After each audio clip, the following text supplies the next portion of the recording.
I want to begin by saying welcome to the community that is joining us online, and welcome to this community that sits in front of me. It is always good to see your eyes and, when possible, your faces. Welcome. In this place, we say welcome to who you are. Whether you are LGBTQI+, or you are rich, or you're poor, or you are small, or you are tall, wherever you are on life's journey, wherever you are on faith's journey, this is a welcoming place for you. So welcome. God's people, welcome.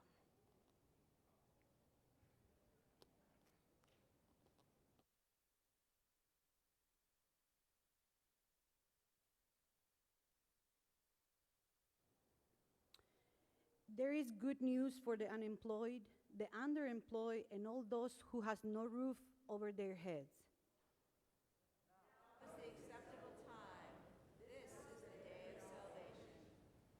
There is good news for those who suffer from the enmity of others, racial profiling, or discrimination in the workplace. Acceptable time. This is the day of salvation. There is good news for those who are laden with grief, weary with illness, or discouraged by the world as it is.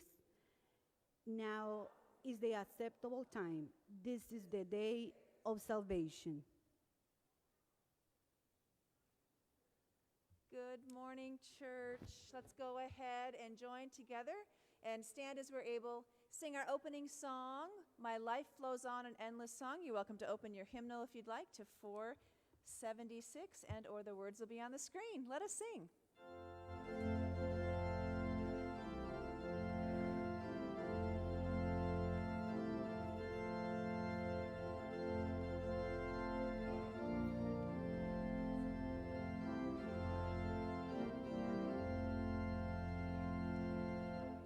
My life flows on in endless song, above earth's lamentation. I hear the sweet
I invite our young people to come forward.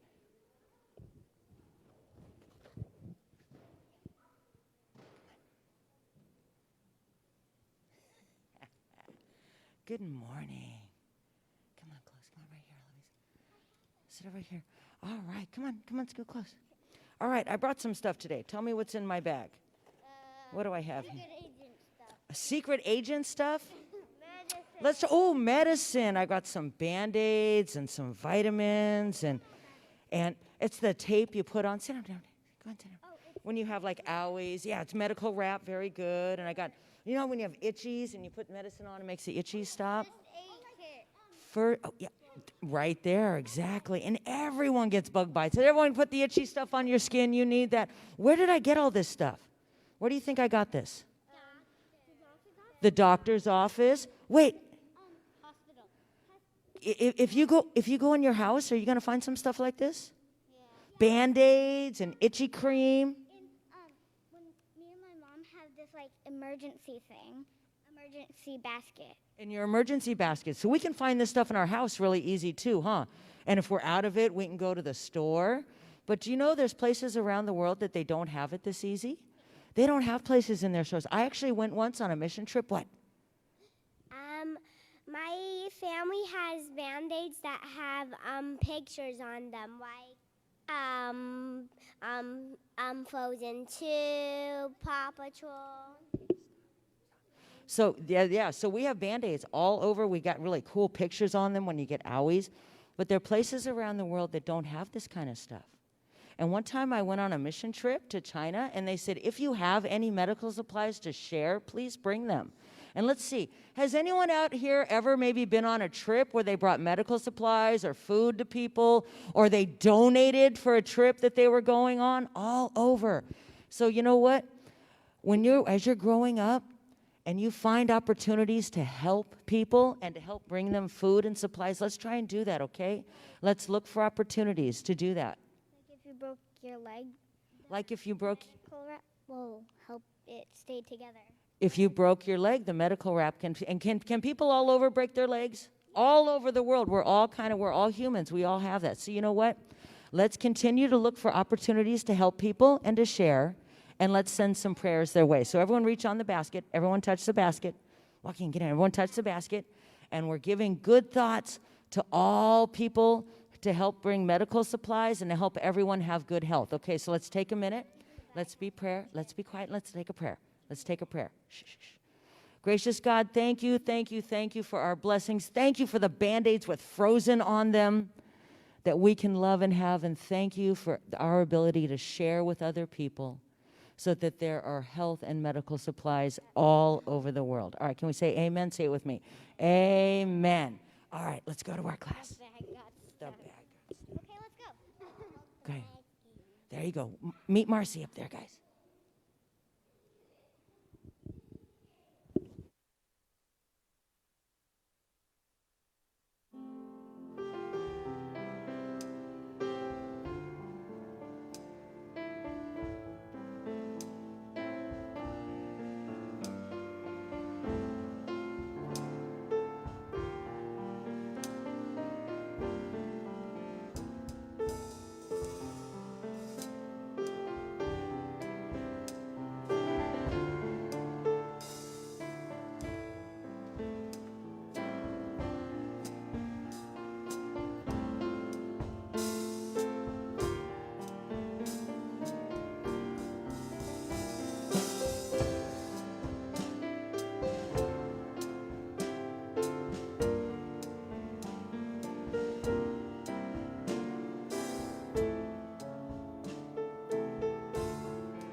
I praise you, Lord, because you have saved me and kept my enemies from gloating over me.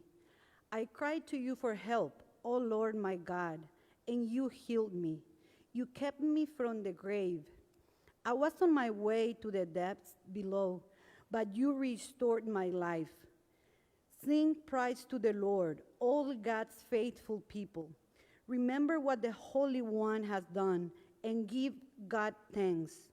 His anger lasts only a moment, his goodness for a lifetime. Tears may flow in the night, but joy comes in the morning. You have changed my sadness into a joyful dance. You have taken away my sorrow and surrounded me with joy. So I will not be silent. I will sing praise to you. Lord, you are my God. I will give you thanks forever.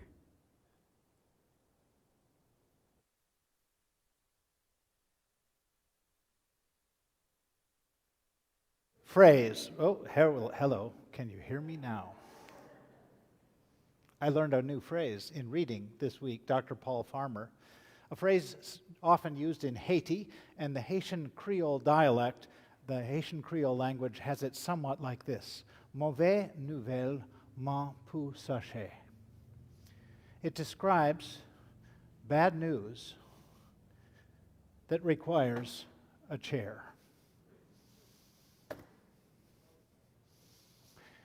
Paul Farmer said that applied to him when he got a call from Cheryl Mills, secretary to Hillary Clinton, on about a little after 6 p.m. on the night of January 12, 2010. Paul Farmer had worked in Haiti for more than 20 years at that point.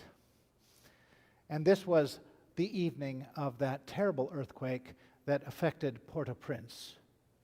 Now, he knew that city well, a city of 3 million, and he knew that basically it was a city that sat on mud and was so poorly constructed that certainly many of the buildings would fall down immediately, which they did, killing government workers, medical workers, ruining the hospitals.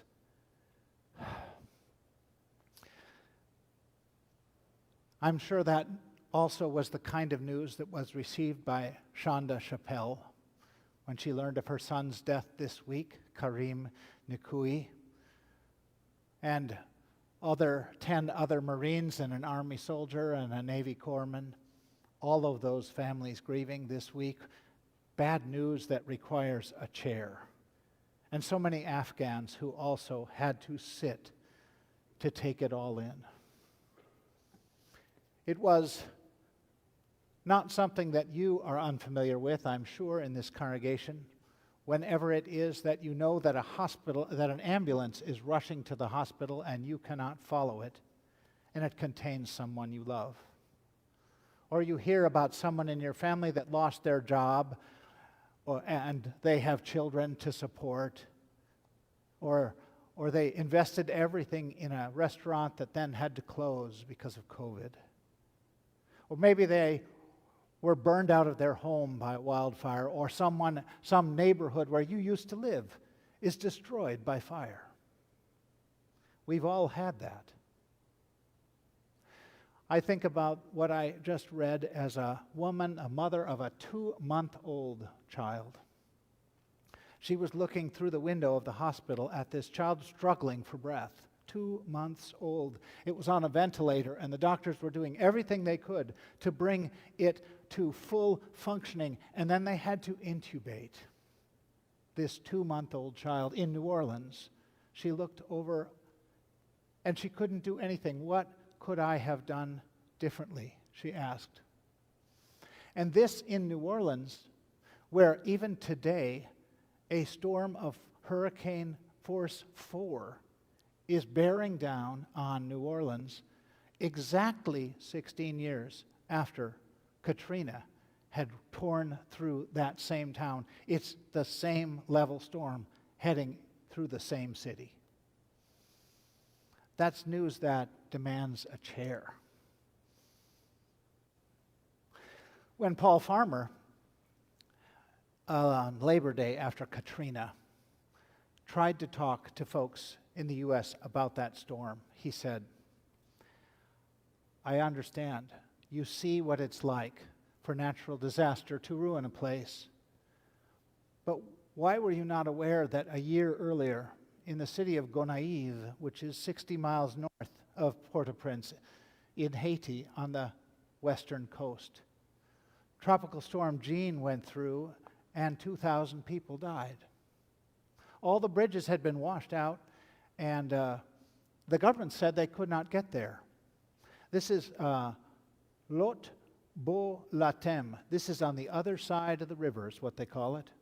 Now, Paul Farmer and his rural health folks had gotten into that place 2 days in a row by knowing the back roads. But the truth is that there are many places, Lo Beau Latem, on the other side of the river. And this sermon is about medical mavericks, doctors who spend their studies learning Western medicine and its intricacies, and then choose not to practice in Boston or New York or Los Angeles, but move and take their skills, their energies, their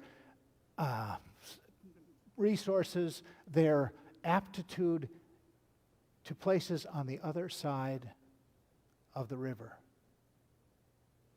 Please pray with me.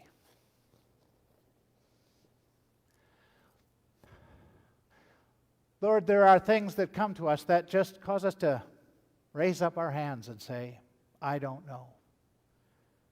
That is an attitude of prayer. We lift up our hands and we say, will someone please help me? And we know that you bring someone to help. You send someone, an angel, to our side. We raise our hands and we say, oh, I don't know how I'm going to get through this.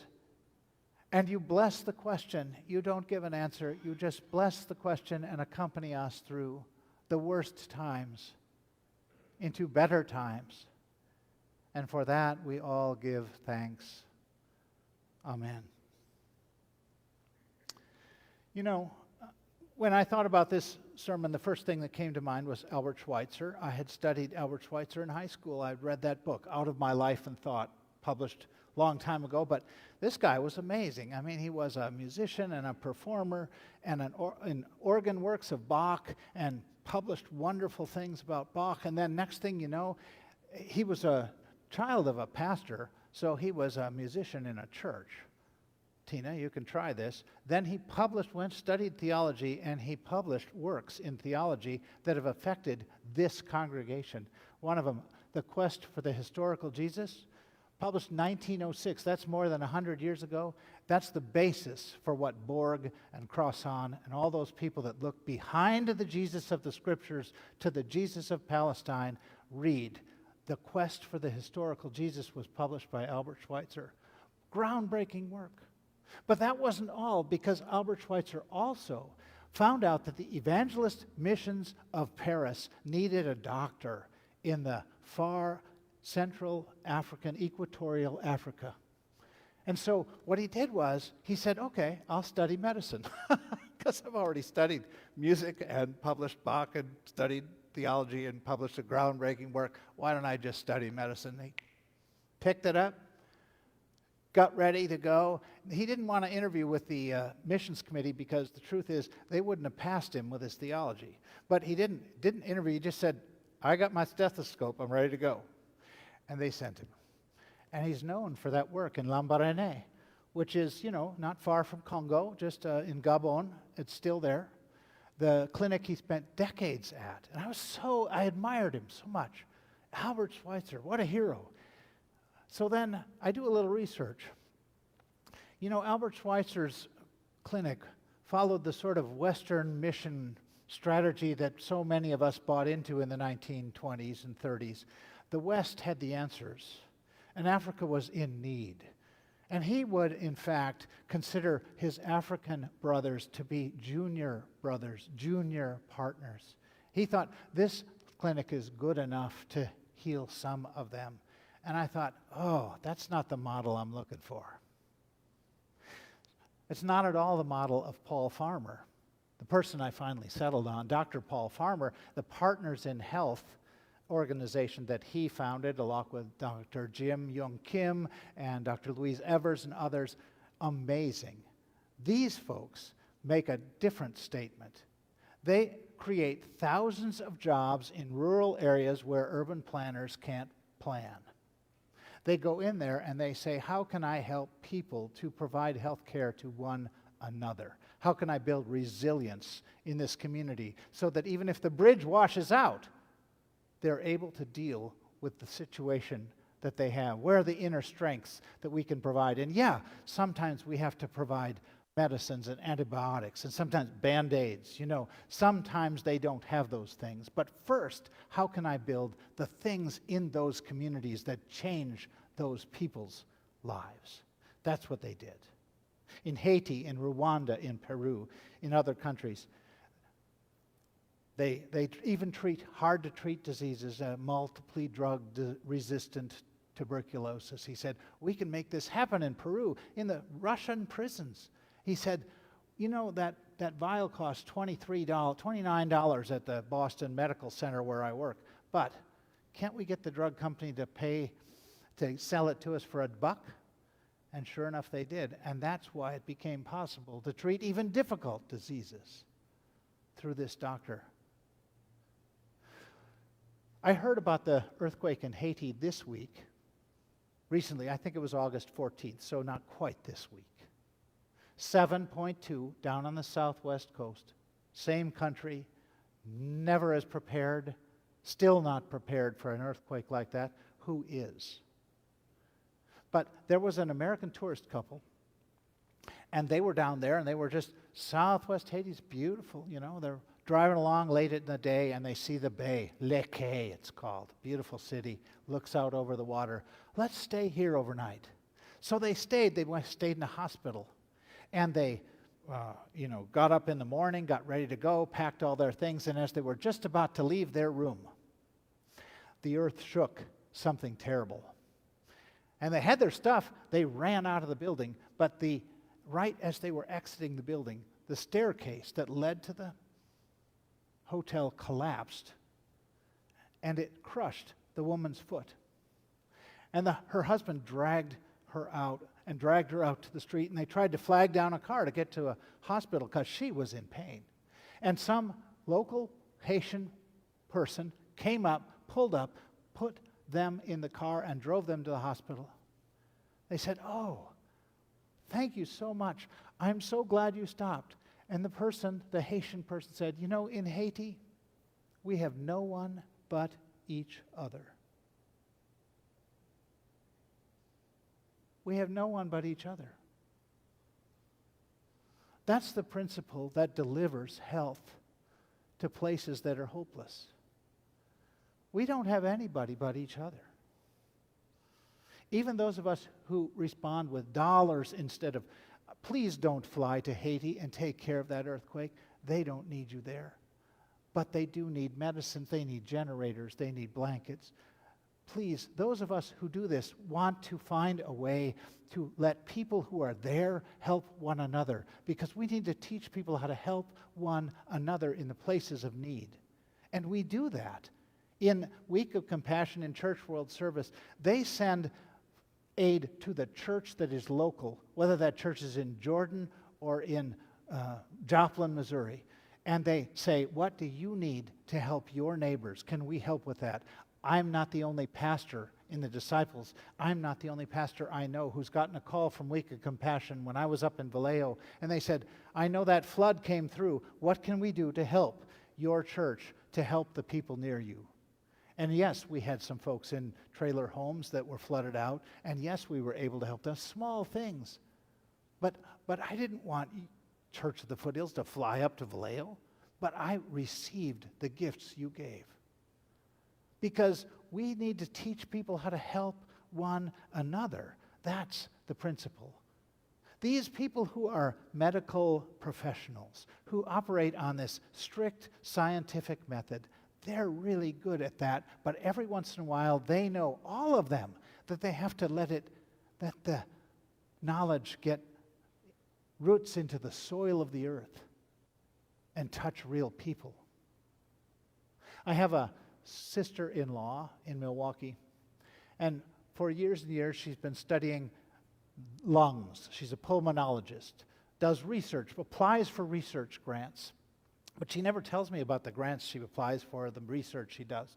She tells me about the patients she visits, because in addition to doing all that, she always goes to patients. All these folks want to end up in the ground. They want to end up on the ground with someone.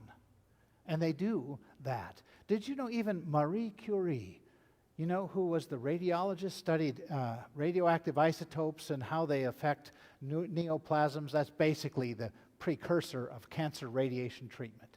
And she was groundbreaking enough, being a woman in that field, had to go into her husband's lab and do the work. Everybody said, what are you doing here? But she not only did that, when World War I came around, she figured out that those radiograph machines were all in hospitals in cities, and no one was fighting in the city. They were fighting on the battlefield. So she equipped 21 little Curie mobiles with the generator allowing the X-ray machine to work. And she drove one of them into the fields, because people in this kind of mindset, they want this theoretical material to hit the ground. That's just what she did. That's just what all these people do. Farmer talks about Father Jean-Bertrand Aristide, who was a friend for a while, a priest, and became the president of Haiti. And then he was deposed, and then he was returned as president of Haiti. He had a saying that kind of bothered the upper classes. It's tout moun c'est moun. What that means is every person is a person. Tout moun c'est moun. Every person is a person. If we believe that, there's not a tragedy in the world that we can't address. It is not for lack of resources. It's lack of distribution. And it's lack of will. Tout moun c'est moun. If you stop on the roadway because someone has a crushed leg and you take them to the hospital, that's because they're a person. If you are running in the morning and you see someone has a bicycle accident and you stop and help them out, that person is a person. You know, the nurses that are in these wards, and they think, here come all the unvaccinated folks that are, why would I treat them? They did this to themselves, you know. And then, but every person is a person. That's why they're there. That's why they're there. Because all of us have news at some point that sits us down in a chair. And that's when we need a person to see our person. That's what's happening again and again. And you don't have to be a physician in order to change the health of the people around you.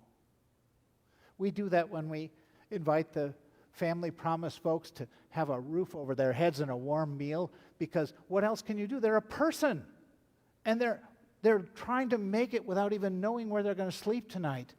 And all you do is just give them a clean floor, a dry floor to sleep on. But that's something. They're a person. This is what we do. And if you will do that, if you will emulate these medical mavericks by just simply taking the craft that is yours, the skill that you spend time on, whether that is carpentry or casuistry or counseling or teaching, and let it hit the ground. Then you will be the source. You will be the source of someone who reads these words in the psalm. God, my God, I yelled for help, and you put me together. God, you pulled me out of the grave, and you gave me another chance at life when I was down and out. So sing your hearts out to God and thank God. God, my God, I can't thank you enough. Amen.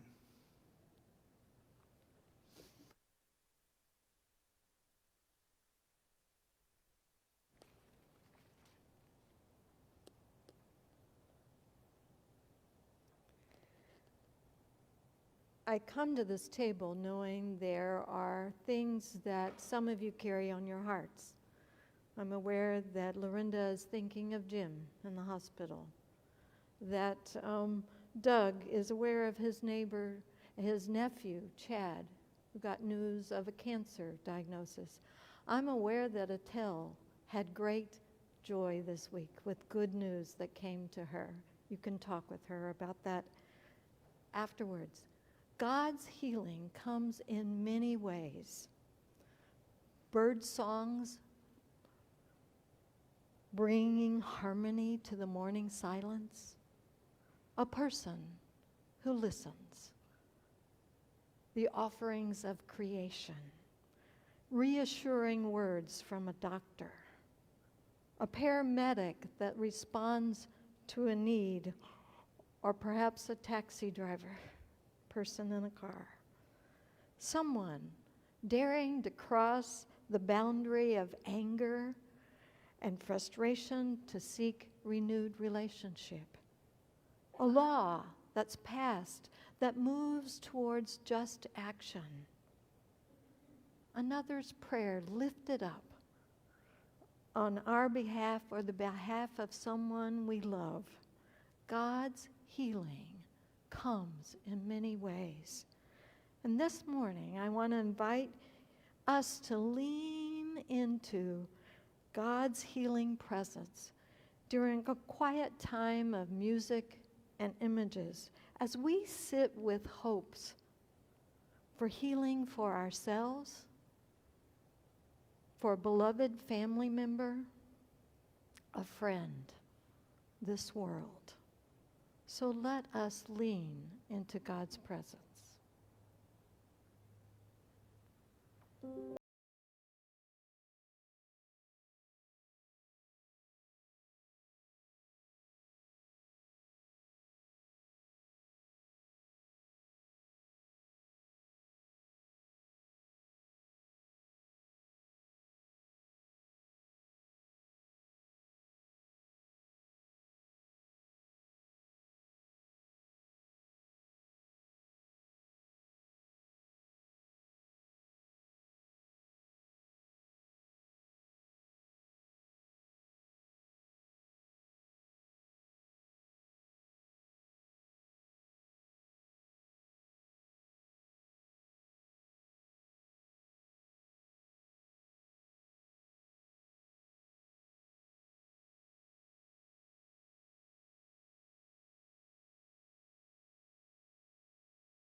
Healing grace, renewing love.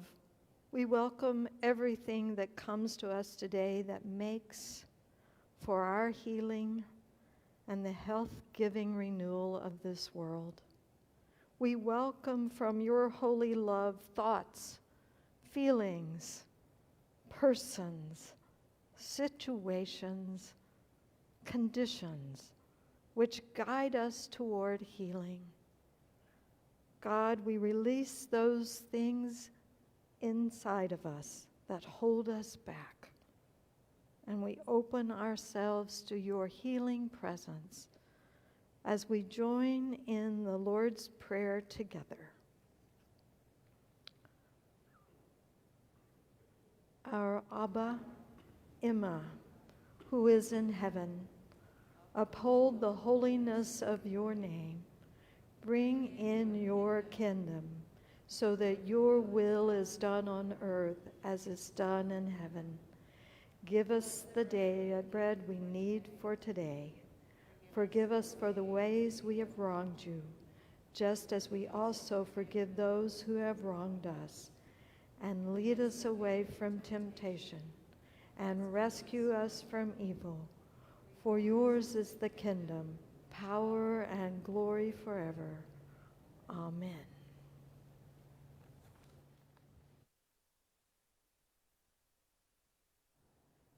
Good morning, church. I'm going to build up on what Bill preached today. Thank you, Bill. That was very moving, touching, and it touched really deep.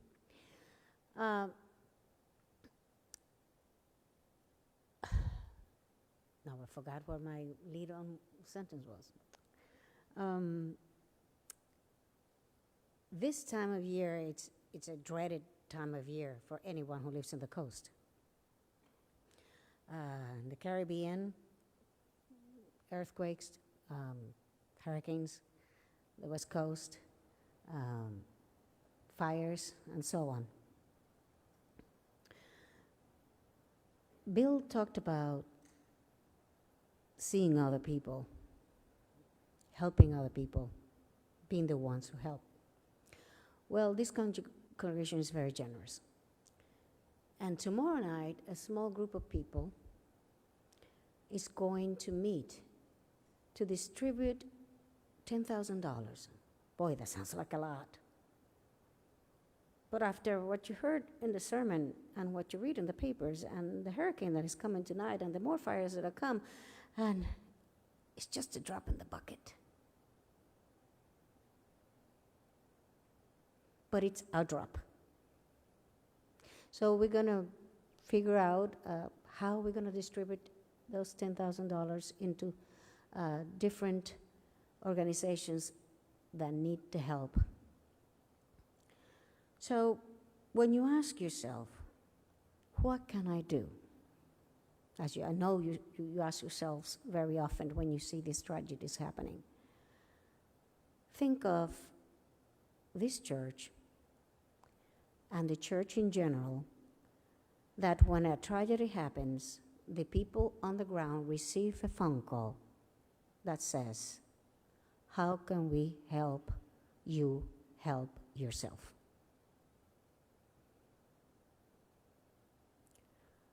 So this year, our drop in the bucket is 10,000. I challenge you so that in the budget for 2022, we put 2 drops and make it 20,000. Amen.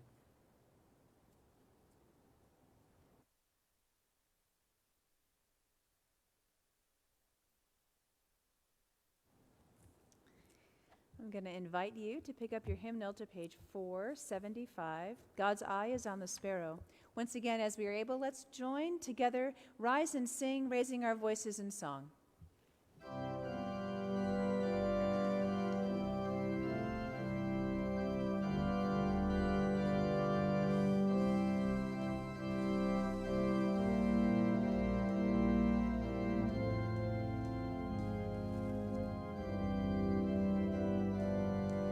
Let us sing. Why should I fear?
So before you go, first, why am I wearing a vote mask when everyone in this church knows voting is important? Do I need to mention that to anyone in this room? Okay, I just thought I'd wear it just to remind you, there's an election this month, please. And Dawn would like to tell you something about those blue cards that many of you have filled out. Hello, I just wanted to remind you guys to fill this out so we can have new tags. We need it by September 19th. And if you would have a preferred pronoun, there's a part right here where you can fill that in. It'll be nice to have these new name tags that are a little bit more durable than the last ones. These tags are in the basket in the very back of the sanctuary. We were going to have Malia and her colleagues speak, but Malia is going to tell us what they would have said. There is a change in plans for Family Promise, but she's still wearing her Family Promise t-shirt. So I guess that counts for something. Why don't you tell us what you might have said, and then tell us what you're going to tell us in December. Yeah, so is this one on? Can you guys hear me? So originally our executive director, Cindy Albertson, and I were going to do our little presentation today on Family Promise. For those of you that are new, Family Promise is a nonprofit organization. We help homeless families with children. We're a national organization. We have over 200 affiliates in 43 states. Our local one here is Family Promise of Orange County. I actually work there, so we have a couple different programs that we offer. Our biggest and kind of most important program is our emergency shelter program. In Orange County here, we partner with 27 houses of worship throughout Orange County. We're interfaith, so we don't care what denomination you are. We physically host the families here on our campus. Church of the Foothills is a host congregation. We provide them a safe place to sleep, warm meals, and hospitality. So originally, because of the pandemic, obviously our emergency shelter program was paused. We were planning to reopen this fall, and we still are. Originally, we were going to reopen next month in a couple weeks. Because of scheduling issues, we've had to push that to October. So Church of the Foothills was scheduled to host the end of September. We're now, unfortunately, with the change in the schedule, we're not going to be able to host in September. So we'll reopen in October, and we'll be hosting here in December. So Cindy and I will be back in a couple months and kind of give you the commercial then. So. Thank you. All right. So, partners in health, partners in ministry, go forth and be partners with God in healing, in giving, in loving, in sharing, because there is the source of our strength. Amen.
make sure.